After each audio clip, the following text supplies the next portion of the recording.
This is how many of you see Australia. Kangaroos, wildlife, tropical beaches. But this is just a smaller part of the reality. It might be hard to believe, but this country still has its dark side. Australia's spotlight in Western culture started during the establishment of the British colony in 1788. Famously, the British used Australia to function as their jail and send criminals to live out their sentence on the faraway island. Captain Phillip, who led the exploration, requested more experienced farmers and workers to support the move, but this was ignored by the government. That's why the move was disastrous in the first few years, and many people died due to starvation after settling. But because Australia is rich in natural resources, the colony started to gain economic advantages. They found areas that are better for agricultural endeavors in the southeast and southwest corners. They also found wealth for the mineral mines. By the 1820s, they embraced industrialization and produced goods that are good enough to export back into Europe. Not to mention the growing population on the island that provides more market and laborers. Finally, they reached their full potential by the mid-20th century in the 1950s and 1960s. The country adopted a macroeconomic policy to maintain its growth and full employment, as well as relaxing government control to become a more capitalist industry. Australia is one of the richest countries in the world, with their GDP being $1.33 trillion. They are ranked 13th largest economy in the world. Not only that, according to Credit Suisse, the median net worth in Australia is $400,000, the highest in the world. Do you know that Australia correlates closely with its growing net worth, rising costs of goods? When your country is one of the richest in the world, the cost of living will also be much more expensive compared to other countries. Prices have been constantly rising in Australia due to inflation, and the bad news is the inflation rates keep getting worse. It has soared to 6.1% in 2022, which is the highest it's ever been in 21 years. It turns out that the high median net worth we mentioned before was mostly because of the soaring prices of real estate. This means that people who already own a home will get a considerable bump to their net worth. Nowadays, the cost of buying a home is 10 times the average wage in Australia, or you have to save up your entire paycheck for 10 years. One of the areas that have the highest price jump is Sydney, with a 14% year-to-year increase and a jump of 60% in price since 2009. Young people are now complaining that it is impossible to own a home without support from parents or family. Real estate is not the only commodity with soaring prices.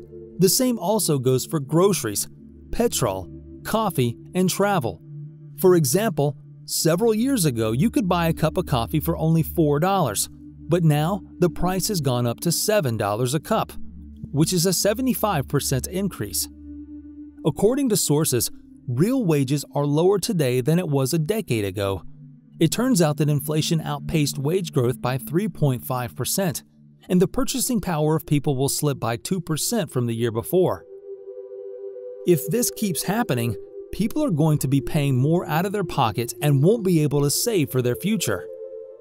One factor that fuels this is the fact that Australians tend to stick to their jobs for longer compared to their contemporaries. While people in developed countries seldom think twice to move companies in search of better wages, only 7.5% of Australians left their jobs in 2021. They already feel more comfortable in their position and are reluctant to switch work. Aside from that, Australians are also working more than they are required to do so. To put simply, they have been working overtime without being paid. An average worker has over 4 hours of unpaid overtime weekly, which accounts for $8,000 annually per worker, or $93 billion annually in total. It's even worse for migrant workers because around 50% of them are underpaid.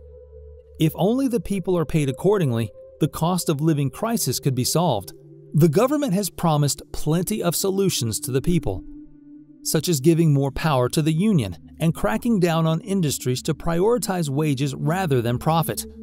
Another policy they implemented to counteract this is by banning pay secrecy clauses in work contracts, In theory, this will give equal access to information and everyone can ask for the pay they deserve, according to industry standards. But whether or not all these efforts will pay off is still up in the air. Another dangerous trend that's occurring in the country is excessive drinking. Australians are probably so stressed from their stagnant wage and pricey living costs, they drink to forget their problems. But this habit could lead to dangerous side effects, such as addictions, health issues, and domestic violence. This is because alcohol is widespread in Australia, and it's present in almost every social and cultural activity. It's also considerably affordable in Australia, which drives consumption even more. According to a survey done by the Foundation of Alcoholic Research and Education, 78% of Australians believe that their country has a problem with alcohol abuse.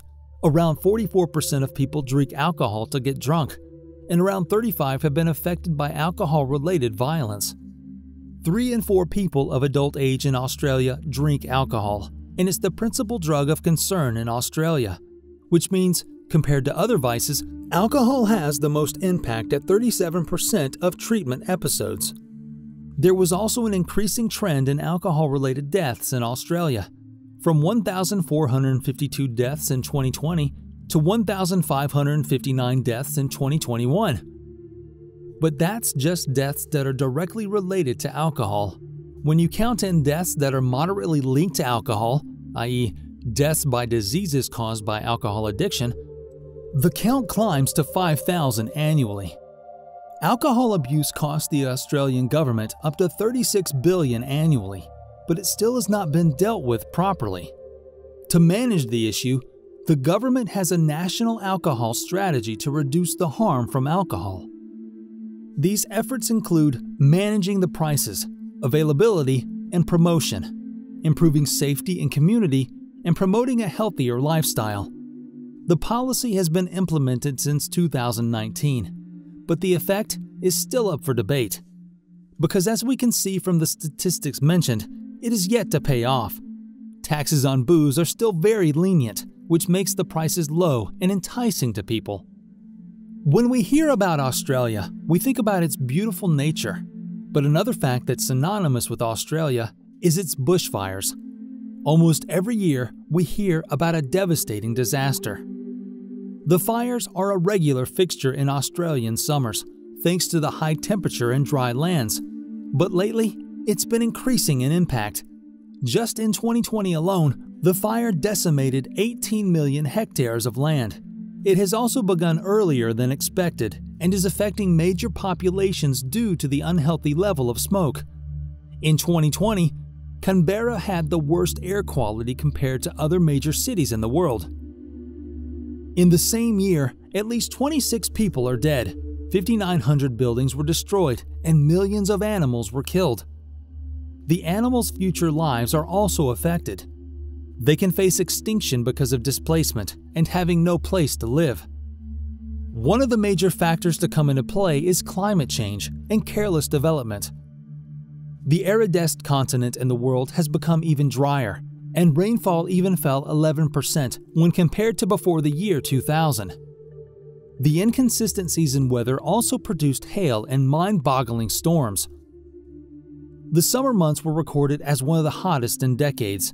The temperature reached 42 degrees Celsius when the bushfire emergency was declared. Worse still, the bushfires in Australia are impacting other countries. The 2020 bushfires were so big, the smoke reached cities in New Zealand, Argentina, and Chile. This creates environmental stress and could affect the overall health of the world's population. Studies have also shown that the condition will only get worse if there's no effort to reduce the effect of climate change. It will impact more land, and more people and animals are going to be displaced. The condition created a deadly climate feedback loop. Not only are bushfires affected by climate change, but they also worsen it. The government has created bushfire management and national environmental laws, but without international intervention and cooperation, it seems that the country is destined to deal with the issue every year. Australia has come a long way, from being a penal colony in 1700 to its current glory. Hopefully, the government can think fast to close the loop and end the cycle.